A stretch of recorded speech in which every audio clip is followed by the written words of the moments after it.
Bezrat Hashem, Inalacha lichvot Shabbat. On va parler aujourd'hui d'Inalacha, quelqu'un qui vous emmène un bouquet de fleurs juste avant Shabbat. Et vous l'avez oublié sur le comptoir. Et là, c'est déjà, la femme a déjà allumé ses bougies de Shabbat, et Shabbat est rentré, et voilà, il se rappelle que sur le comptoir, il y a le bouquet de fleurs. Est-ce qu'on a le droit de prendre ce bouquet et le mettre dans un vase avec de l'eau? Alors, on va expliquer. Une des travaux interdits de Shabbat, c'est Zoréa. Zoréa veut dire planter, semer. Alors, tout ce qui est planté et semé, c'est interdit. Mais comme on a expliqué une fois déjà, que dans le melachot de Shabbat, dans le travaux de Shabbat, il y a la melacha principale, il y a le travail principal, il y a le dérivé de ce travail. Une des dérivés de travaux de Zoréa, de planter, c'est d'arroser. Tu prends de l'eau et tu arroses d'or sur le gazon et tu fais pousser le gazon. Ça, c'est Zoréa. C'est comme si tu avais planté le jour de Shabbat. La même chose, maintenant en été, plusieurs gens, ils ont des petits-enfants et ils veulent mettre un petit pataugeoire, une petite piscine en plastique sur le gazon. Quand les enfants vont jouer avec de l'eau va tomber sur le gazon, il va l'arroser, il va pousser. C'est comme Zoréa, c'est interdit de le faire. Dans la fête de Sukkot, si vous sortez à la Souka, et vous avez la souka qui est sur le gazon, des fois dans le repas il y a de l'eau qui peut tomber, il y a de boissons qui peuvent tomber par terre et ça fait pousser le gazon, c'est un problème. C'est toujours mieux de mettre la souka sur un patio, sur de pierre, mais pas directement sur le gazon. Alors, planter, c'est à beaucoup de branches. Une de branches, c'est d'arroser.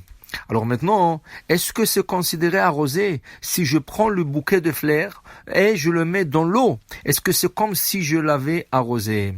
Alors voilà, on va expliquer qu'est-ce qu'en dit le commentateur. Tout d'abord, on n'a pas le droit de prendre par exemple des graines de blé et de mettre dans l'eau.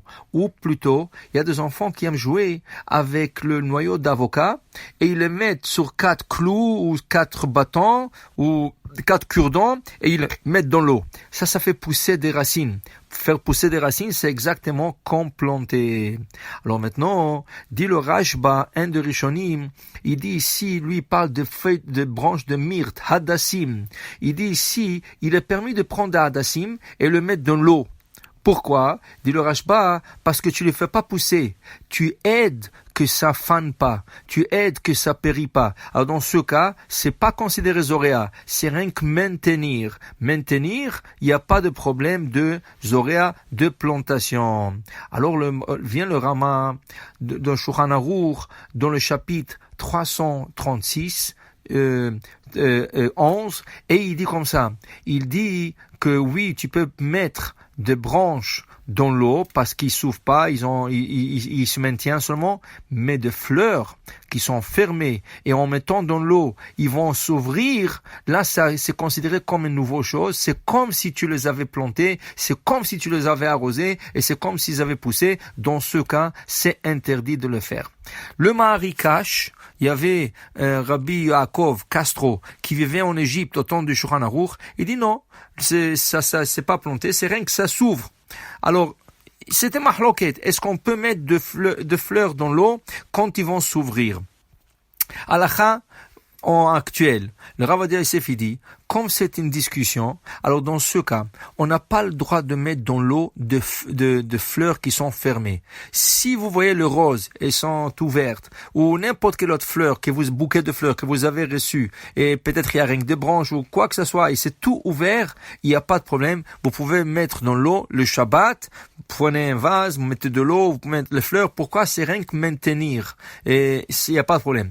Mais si quelques fleurs sont encore fermées, que ce soit des roses, n'importe quoi qui sont encore fermées, c'est mieux de ne pas le mettre le jour de Shabbat, parce que selon certaines opinions, ça peut être considéré comme Zoréa, comme si vous l'avez planté, ou comme si vous l'avez arrosé, qui est le dérivé de la plantation. Dans ce cas, c'est mieux de ne pas le faire.